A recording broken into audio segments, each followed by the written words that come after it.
Welcome to this week's Set of Six. My name's Craig. And my name's Carl. And this is your one-stop shop for all things rugby league outside the heartlands.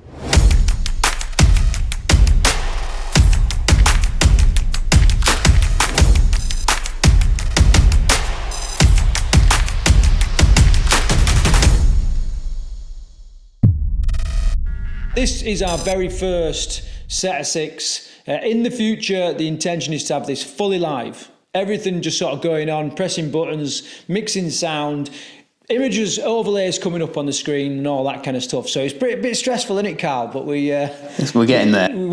That's what the plan is. Yeah. Carl, before we get into like our Set of Six news stories for this week, what do you think? What is, in your eyes, the main aim of the Set of Six itself? Just to bring sort of weekly content to people. A lot of people who watch our podcasts often flick back and watch them a couple of weeks, months, even later. So we don't really want relevant weekly news in the podcast. So we're going to keep them as standalone episodes, whereas we're going to use a Set of Six to have our weekly news broadcasts on. Yeah, it's just separating those episodes out. 'Cause for a long time, we sort of thought, well, we've got half, which is like timely and time bound, and then half which is kind of it's relevant at any point. So we want to split those two, so it's really obvious. We've come up with this idea of doing a live Set of Six, like a news show. I don't think there's a great deal, if anything, like this out there in the world of rugby league either. So I think it's quite new, and I think we'll up the standard of the production for news shows. I think we're filling the void that Sky Sports News doesn't give rugby league enough airtime. So hopefully we can fill that void and bring stories to the masses from outside the heartlands and within it. Yeah, right, brilliant. Okay, so that's the idea behind the Set of Six. Okay, so here we go. The format will be we'll do 6 news stories like we did in the podcast episode. Carl basically handpicks 6 interesting stories. We'll have a little conversation about that. When this eventually goes live as well, there will be an option to be able to comment live, and we'll be able to bring those comments up on the screen. So in essence, you become part of the conversation. Okay, Carl, do you want to start us off? Tackle 1, what we got? Tackle 1, Bedford Tigers will play their inaugural wheelchair rugby league match on the 2nd of December. They're going to be taking on the Sheffield Eagles Championship side. The Sheffield Eagles, really exciting. It's another wheelchair team that's popped up. I think it's going to be Bedford University to play in the match. It's free entry. We have been invited, actually, by the way. Yeah. They are just asking for a donation from people, which they will then put towards future wheelchair events and to sort of for their women's team as well. Yeah, I think we've got a soft spot, haven't we, for wheelchair rugby league? Yeah, big time. After our England triple header, and going up there and just seeing a freaking heartache with France beat England. Really close game. Well, they were. I mean, France were hammering them at one point. England almost came back. Massive little soft spot for wheelchair rugby league. So the fact that there's new teams, games going on, it's just phenomenal. Yeah, and that's not the only one. So Brentwood Eels played their first wheelchair rugby league game last weekend as well. They took on Gravesend Dynamite. Good name. Yeah, Brentwood Eels actually scored first. So it's great news for them. Gravesend eventually went on to win 24 points to 12, but there was a really big crowd there. Big following in Kent. It went down really well. I think while we're talking about wheelchair rugby league, you've just touched on it. This weekend coming is the return fixture between France and England in Marseille. Going to be a cracker, isn't it? I don't know if it's live over here. I haven't seen that it is, but I know the England camp have been a bit quiet this time, so it's going to be. I think they're going to be focused on winning that game, really. Yeah, so if you haven't seen some of our England wheelchair footage, then get back and just have a watch some of those little clips. As well as that, make sure you stay tuned for the whole of this episode. We've got a massive announcement to Tackle 6. Okay, so on to Tackle 2, Cal. So Tackle 2 is the inaugural game took place for Serbia women. They took on Greece last weekend. Greece came out winners 8 points to 4. again, women's rugby league, it just keeps growing, and these new teams, new international teams, different areas, really exciting news.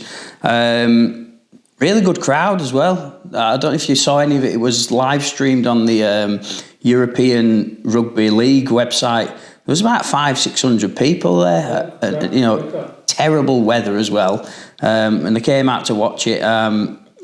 Really well received. Really enjoyed it. Just good to see another side taking part in international rugby.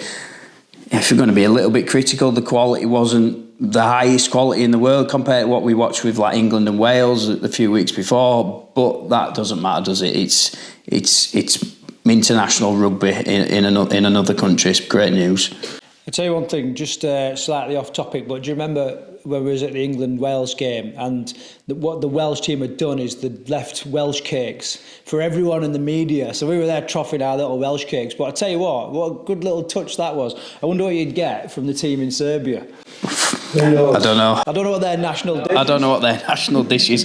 And also, sort of carrying on the story for Women's Rugby League, then you've got the Greece side are actually playing the Dutch in December. So this is going to be the Dutch's first women's international rugby game. So we might be having a trip to Europe. Right, Pete. Yeah, I mean, I know Holland have played, they've been involved in rugby league for, a good few years now. We all know, well, maybe you don't, but obviously there's a mega interesting story in regards to rugby league in Greece, that kind of emerged in the World Cup recently, where they weren't even allowed to play. It was unlawful to play rugby league in Greece. So I noticed a couple of these countries don't actually call it rugby league. Oh, what do they call it? Rugby 13. Is that what they call it? Well, I know it's South Africa. South Africa. Rhinos played the other week against Kenya, and I know they call it Rugby 13. So I don't know if there's something. Yeah, a little workaround. Yeah. Touching on international rugby, we'll keep on that topic. France are playing Kenya in December as well. So Kenya have only just played their first international rugby games. Rugby league in Africa seems to be really growing at the minute. I've seen loads of stories about various teams in Africa. But yeah, it's great to see that a sort of tier 1 European side, France, are taking a full-blown international to Kenya. It's going to be played in Nairobi. I think what France are doing is they're playing all French players from it's like their championship division, so you won't get the likes of the Catalan players and that playing, but it's a good opportunity for the French to be going over to Africa. And it's still an incredible standard to be, going to Kenya. I mean, obviously the Kenyan players are going to be very athletic, very fast, very fit, acclimatised. I think Nairobi is at altitude. Well, you should know, you was there not long ago. Yeah, no, it's definitely, I mean, not a great deal of altitude, but it's at altitude. They'll definitely feel it. But they'll have to have the wits about them, because even championship side standard is obviously it's very high. It's very high. It's very high in France. Yeah, so it's a great division. All right, yeah, great. On to tackle 3. Tackle 3 is very simple. Save the Skolars. It was big news. They've dropped out of League One, and their chairman they're doing a crowdfunding exercise at the minute. They're looking to raise £10,000 to basically help them transition. They're going back into the Southern Conference League, and I think money's been a bit tight for the Skolars, but everybody seems to be rallying around them. Everybody wants the Skolars to continue to exist. They have been granted entry into the Southern Conference League, and that's looking like a really decent standard league next year. I'll read the teams out in a minute. So there is a statement here from London Skolars, which is the sort of put out for the reason that they've dropped out of League One. They've put it's largely due to the reduction in central funding, dropping from circa 100k to 15k. The club has found that the business model of travelling from Cornwall to Cumbria impossible for the directors, and they could no longer sustain making the losses that they were making. Other clubs like Newcastle's demise have also shown that the Skolars aren't alone. And the money coming into game from Sky sources such as Sky seems to be getting lower every cycle. So yeah, I think everyone knows. I think the teams in League One, you've got to have some money to have a team in League One. Like I say, the travelling length and breadth of the country, it's very much a developing league. I think if you ain't got a lot of money to bankroll it, you're going to struggle. But I think the thing with London is we need the scholars. We really need the scholars. They've done so much for junior rugby. They've brought so many brilliant athletes through into the professional ranks. Loads of people who've played for the Scholars have gone on to play for London Broncos, and that's another reason why we need them to thrive. Because I don't know if you saw the sad news in the press this week. London Broncos have also decided they're not running an elite academy this year. So there needs to be teams bringing the junior development through. It's hard because you know everybody. We need a clear pathway. We spoke about this, many times. You need a clear pathway, and obviously people. Let's say people go and watch the Broncos and go, do you know what? I want to give this a crack. Yeah. And then all right. There's the local teams in and around London, but then what's the next standard up? You know what I mean? Because we ain't going straight into Championship rugby or Super League now. We've got to have a pathway, and it seems like the Scholars is a massive part of that pathway. And you know what? 10 grand doesn't seem a lot. It's not a lot in the grand scheme of things. So I think if everybody within the rugby league community can get behind this, then we can play a part in saving the Scholars. And I see the value of it. I'd be interested to see what people's comments are on this in the comments. Obviously, YouTube comment section is very cruel sometimes, you know what I mean? Don't hold anything back. So, what is people's take on this? We'll post the link as well. I think at the time of filming, it's been online a couple of weeks. I think they're at about £7,500 at the time of filming. So I think they're going to get there. Well, I'd like to think they'd exceed it.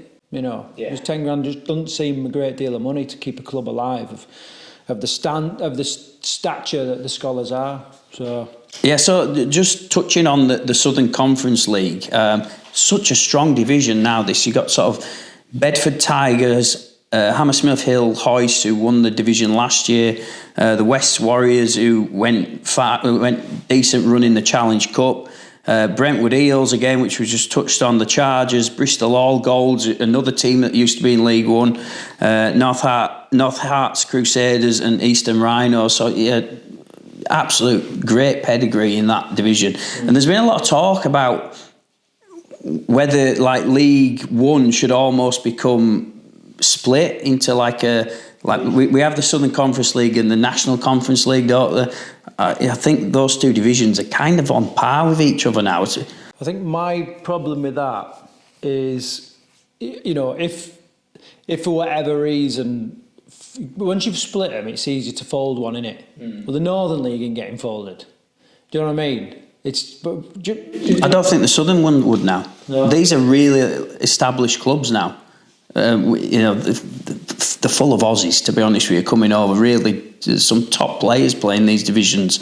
I got a chance to watch the Southern Conference League final last year, and the standard, mate, it was absolutely cracking. League One's clearly going to change, not this year, but the year after, when IMG fiddles with what it's going to do. Yeah, so fiddle, Carl. That's an interesting. It's an interesting term you're using. Well, grading. Just. Wonder what Castleford would say about that.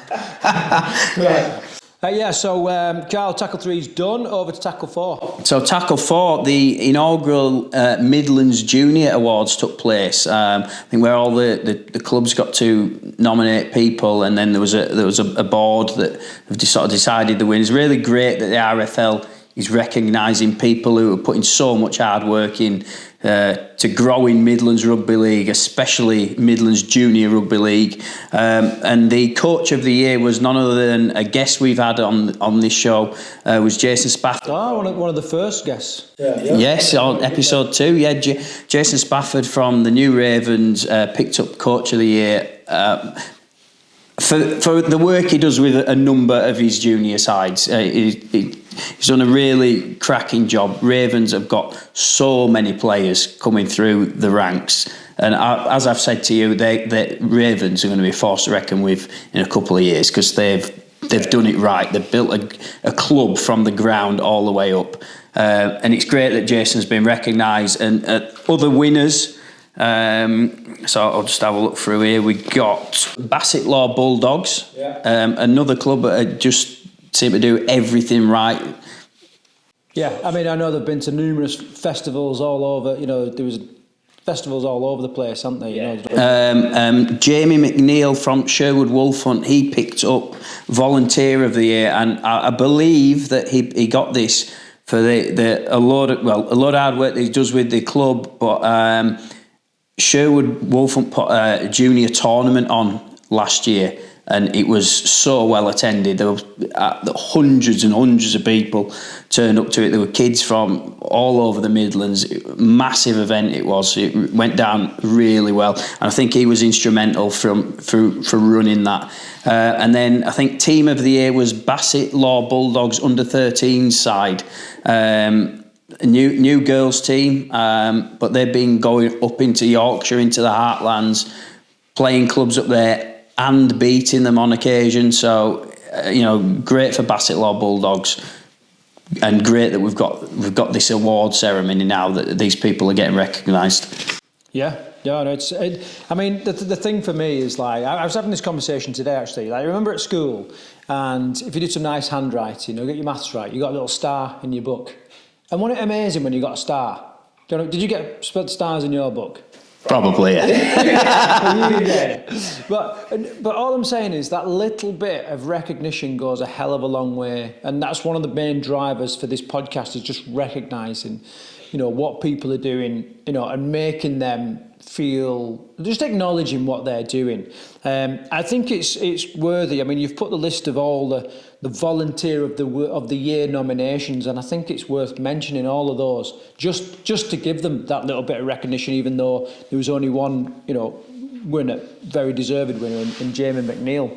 Do you want to go through the list, Carl? Yeah, so Jamie McNeil was the winner. You had Gavin Britton from Moorend Marauders. That's an interesting club name. John Hemingway, New Ravens. Martin Brown from Basset Law Bulldogs. And Jane Baker from Telford Raiders that we know well. I've always respected what Jane does, because she's got no reason to be involved in rugby league. Her son left the Midlands, or playing in the Midlands a long time ago. She's got no other reason, but she is. She dedicates a hell of a lot of time. So if all these other volunteers are similar, then thank you very much. It's very much appreciated for helping driving this sport on, especially if it's to do with tournaments, because tournaments are really important. More on that in a minute. Okay, Carl, so tackle 4 done, over to tackle 5. Tackle 5 then, another previous guest of ours, Darren Mawson, who used to be the team manager at the Midlands Hurricanes, has been appointed as the, similar position really, general manager, I believe, at the North Wales Crusaders. I know Darren's thrilled to have taken up this position, and the Crusaders are really happy to have him. I know Darren personally. He's a great guy. He puts so much hard work in behind the scenes. He's one of them people who goes unnoticed, but he's doing everything in the back room. He's multiple jobs that the guy can do it, and he works so hard. And he often said to me, if you work hard in rugby league, he said people will respect it and you'll go a long way. I think Crusaders have got a good one there.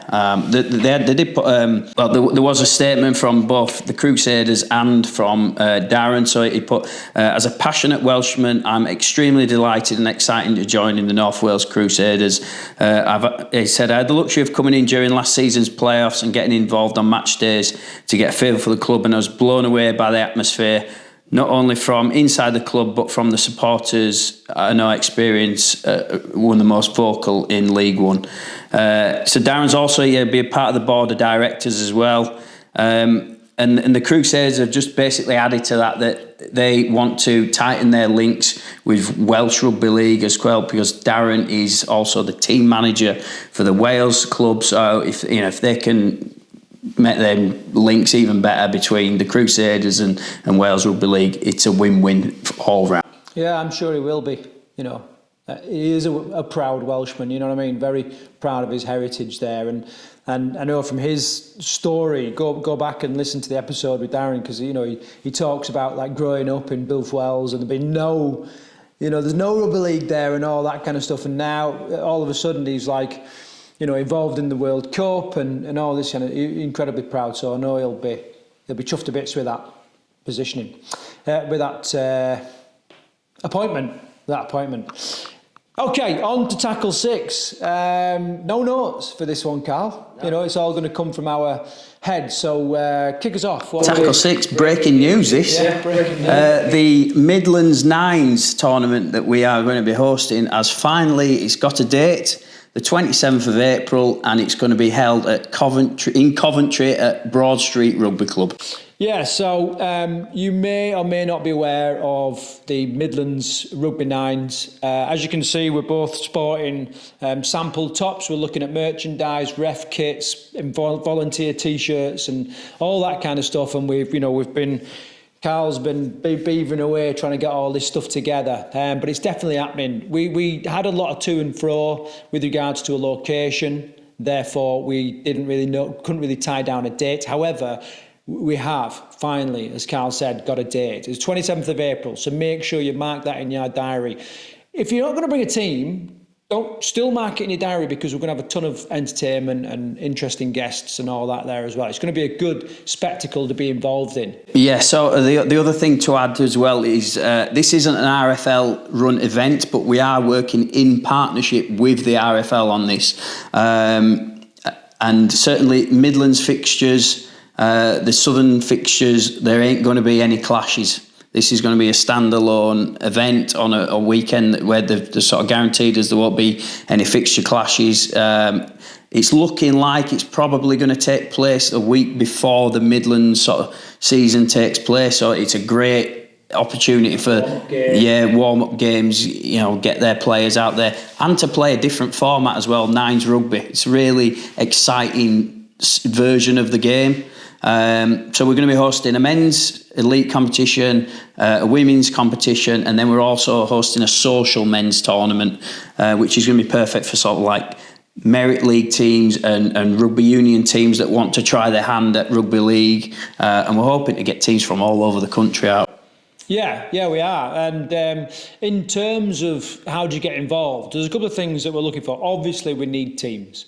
Right, there is an entry fee. There's a midlandsnines.com website, again, links below here, where you can get information. You can obviously register your interest. Within the next week or two, then booking and entry system will be live. So you can just go, sign up, and you don't need to supply every name at the minute, okay, but you can get your place in there. There's only going to be 22 teams total as it stands at the minute. If we get loads more interest, then we can manage kind of 22 teams, the league and all this kind of stuff. Any more than that, the odd 1 or 2 teams, it doesn't really work out very well.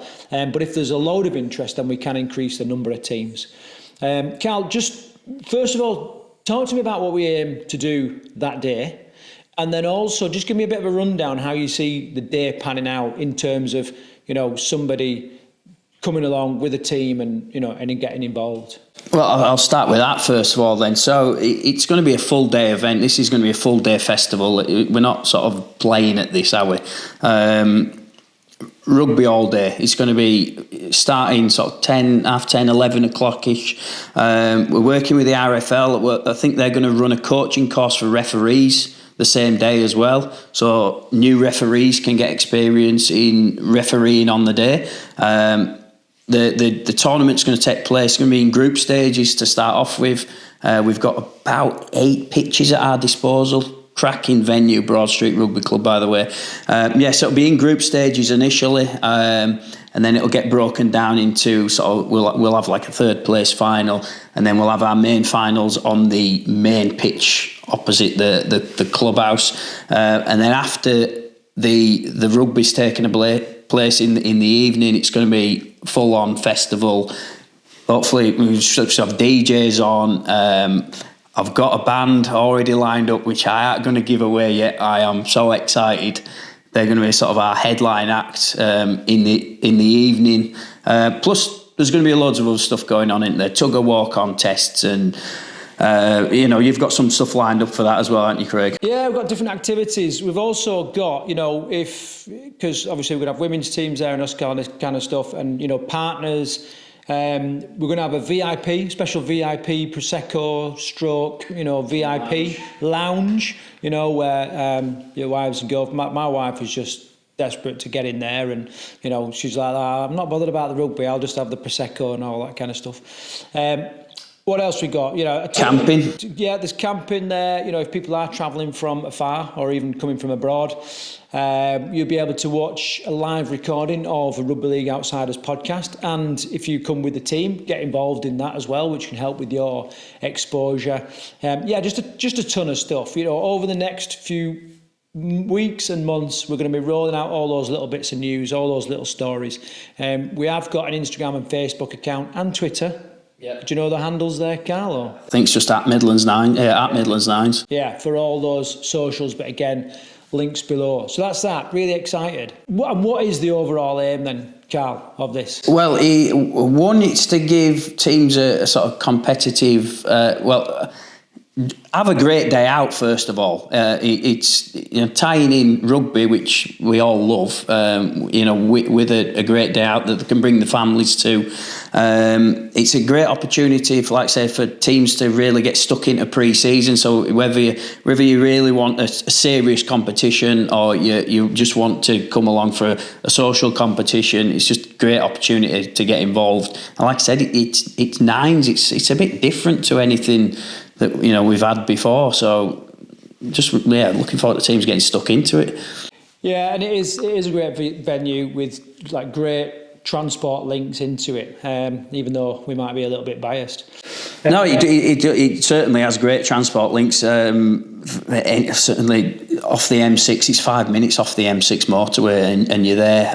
Like I say, we're going to have camping, so if teams want to stay over for the night and have a few drinks on the evening and really enjoy the festival side of it and the music and the live bands and that sort of thing, it's great because we've got camping. But there's also a hotel literally 2 minutes over the road, Holiday Inn, hoping should have some sort of partnership going on with them as well, so we can offer some sort of discount to teams wanting to travel from afar, because that's what we want as well. We don't really just want the same teams playing each other. We want teams to have an experience of playing clubs that they've never really played before. I think that's really important. Yeah, so what else we're kind of talking idea? Obviously, our big thing is growing the game within the Midlands and around, outside the heartlands. And we want to do, in terms of recognition, we want to do, anybody that's new to league that plays that day, we do want, a little bit of I would call it a ceremony, but not like a mega ceremony where we almost welcomed them to league. You know what I mean? So it feels a little bit like when NRL players retire on the NRL Grand Final. You know what I mean? I love that bit, where they've got all the players that are retiring. Like the opposite of that, we welcome them to league, because they've come and they're going to give it a try and all that kind of stuff. And we just want to make fans of the game, and we know we can help grow it. Yeah, and I'm hoping that this tournament is sort of what's going to kick off Rugby League in the summer next year. I'm hoping we can create such a big event that this is really standalone and people want to come back year after year. This isn't a 1 year thing for us, is it? We're looking to make this a success, and every year teams just want to keep coming back to this tournament. And we want to have in a couple of years' time, the biggest nines festival in the country. Why not? Let's go for it. Yeah.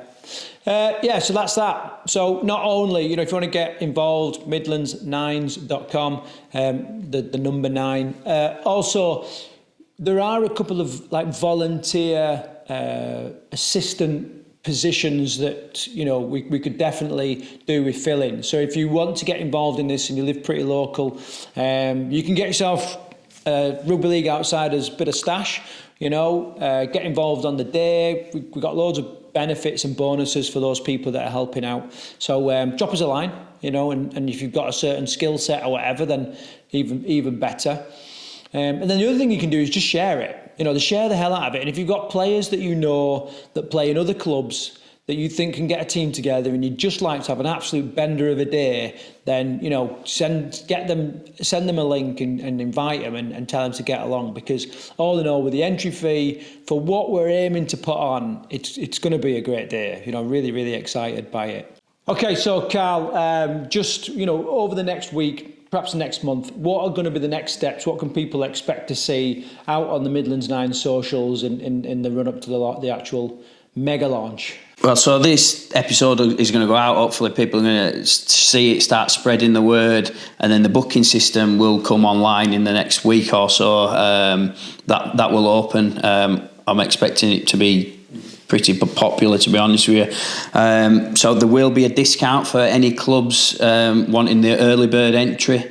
So first couple of weeks, month, it'll be an early bird discount. So anybody that gets involved early doors will receive a discount for their club, and then we'll start putting bits of information out about what's going to be running on the day.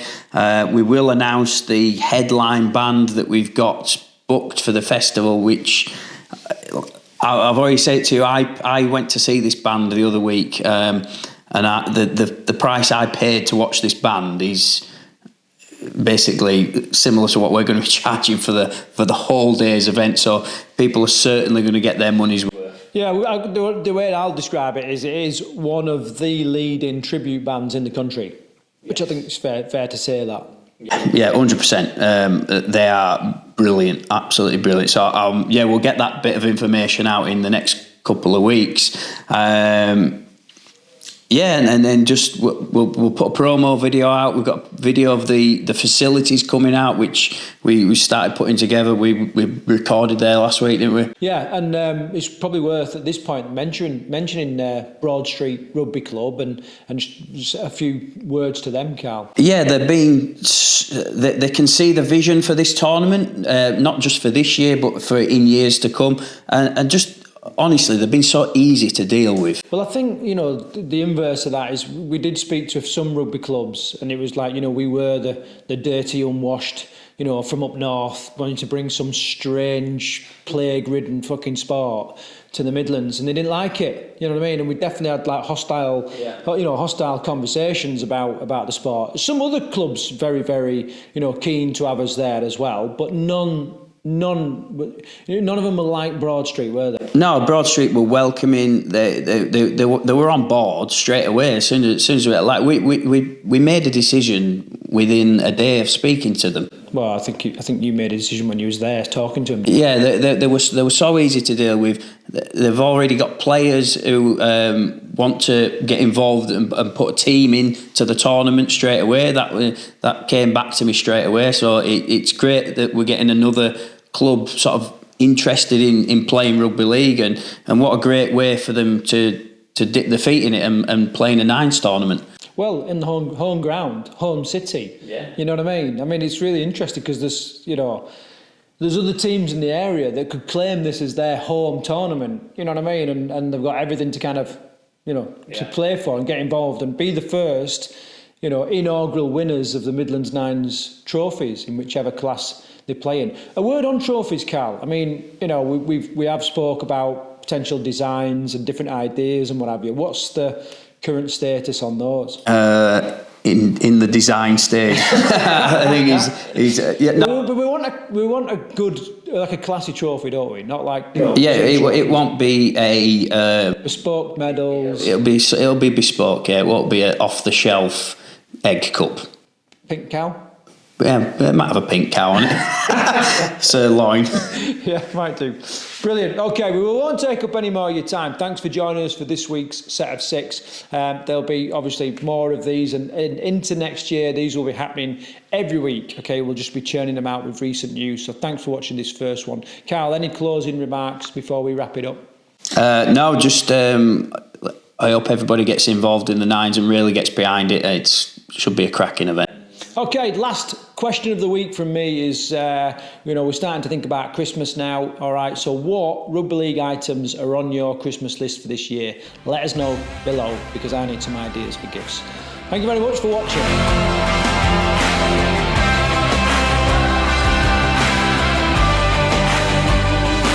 Just take a look out there, Carl. Everything we need to run the perfect Rugby League Nines Festival in the Midlands. I just can't wait, 27th of April. There's something missing, Craig. Say again? There's something missing. What? Well, we've got the pictures, we've got the change rooms, we've got the VIP balcony, we've got the posts, we've got the camping, we've got the great transport routes into the location. What can possibly be missing? Sponsorship, mate. Sponsors. Your business here. All over the place. That's why it's missing. You're right. Sponsorships.